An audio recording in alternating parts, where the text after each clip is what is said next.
एक ऐसा प्रयोग जिसके द्वारा आप धीरे धीरे कर अपने मन को जीतना शुरू कर देंगे। हर चीज को सीखने का एक तरीका होता है।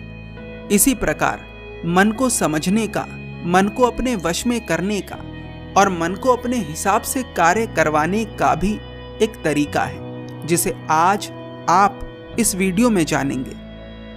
कहानी शुरू करने से पहले मेरा आप लोगों से अनुरोध है कि ये सीख आपके जीवन की सबसे बड़ी सीख साबित हो सकती है, इसलिए अपनी पूरी जागरूकता को इस कहानी पर लगा दें। 3 तरह के लोग बुद्ध के भिक्षु बनते थे। पहले वे लोग जो बुद्ध के भिक्षु बनते थे और अपने लक्ष्य तक ध्यान साधना में रत रहते थे, यानी आत्मज्ञान पाने तक वे पूरी मेहनत के साथ ध्यान साधना में लगे रहते थे। दूसरे वे जो भिक्षु तो बन जाते थे, पर संसार के आकर्षण के कारण वे दोबारा से संसारी बन जाते थे। और तीसरे वे जो भिक्षु तो बन जाते थे, परंतु अपना लक्ष्य प्राप्त नहीं कर पाते थे और लक्ष्य से पहले ही अपना शरीर त्याग देते थे, यानी उनकी किसी कारण से मृत्यु हो जाती थी। ये कहानी है एक ऐसे भिक्षु के बारे में जो भिक्षु बनता है और अपना लक्ष्य प्राप्त कर लेता है, यानी वह आत्मज्ञान को प्राप्त हो जाता है। आत्मज्ञान की प्राप्ति के बाद उन भिक्षु के भी कई सारे शिष्य बन जाते हैं। तो एक दिन उनका एक शिष्य उनसे पूछता है कि मन को जीतने का तरीका क्या है। तो वे आत्मज्ञानी एक बहुत ही कमाल का प्रयोग बताते हैं, जिसे आप सभी लोगों को समझना चाहिए। वे आत्मज्ञानी कहते हैं, धैर्य नाम की एक तलवार होती है जिसके द्वारा मन को हराया जा सकता है।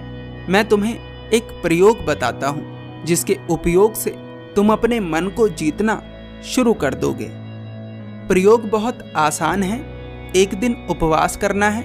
उपवास नहीं कर सकते तो कुछ समय के लिए भूखा रहना है। उसके बाद जो भी भोजन तुम्हें सबसे ज्यादा प्रिय है, जो तुम्हें सबसे ज्यादा स्वादिष्ट लगता है, उस भोजन को बनवाना है या कहीं से लाना है। उसके बाद उसे अपने सामने रख लेना है और उसे देखना है, ध्यान से देखना है। उस भोजन को देखते देखते फिर अचानक से अपनी जागरूकता को अपने भीतर ले जाना है और ये देखना है कि तुम्हारा मन उस भोजन के बारे में तुमसे क्या कह रहा है। तुम्हें अपने हाथ पैर नहीं हिलाने, तुम्हें बस एकटक स्थिर बैठकर उस भोजन को देखना है और भोजन को देखते देखते फिर अपने भीतर अपने मन को देखना शुरू कर देना है कि तुम्हारा मन तुमसे क्या कह रहा है। तुम पाओगे कि तुम्हारे मुंह में पानी आने लगा है। तुम्हारा मन तुमसे कहेगा कि खा ले। तुम अपने मन से कहना कि ठीक है, खा लेते हैं, पर मैं हाथ नहीं हिलाऊंगा। मन, यदि तुझमें सामर्थ्य है तो तू खुद उठाकर खा ले। जैसे जैसे समय बीतेगा तुम्हारे भीतर एक अजीब सी बेचैनी पैदा होने लगेगी।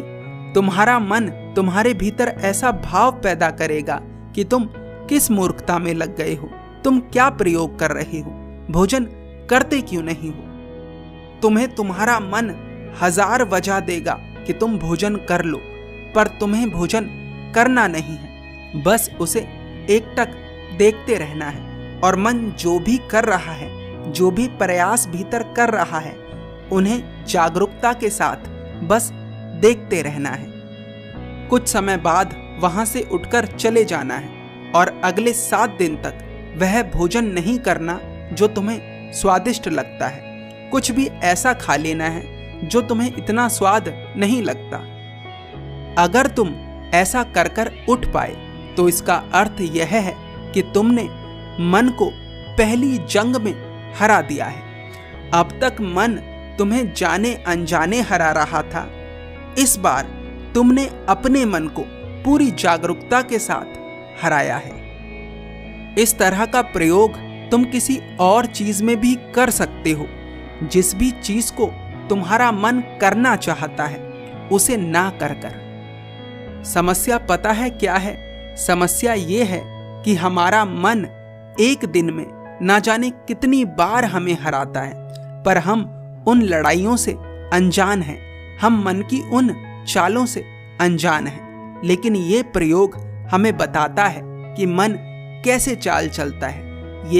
ये प्रयोग हमें जागरूकता के साथ अवसर देता है कि हम अपने मन को हरा सकें। जब जब अवसर मिले तब तब इस प्रयोग को करो और ध्यान से देखो कि मन चाल कैसे चलता है, आपको मनाता कैसे है उन कार्यों को करने के लिए जो करना आपके लिए ठीक भी नहीं है।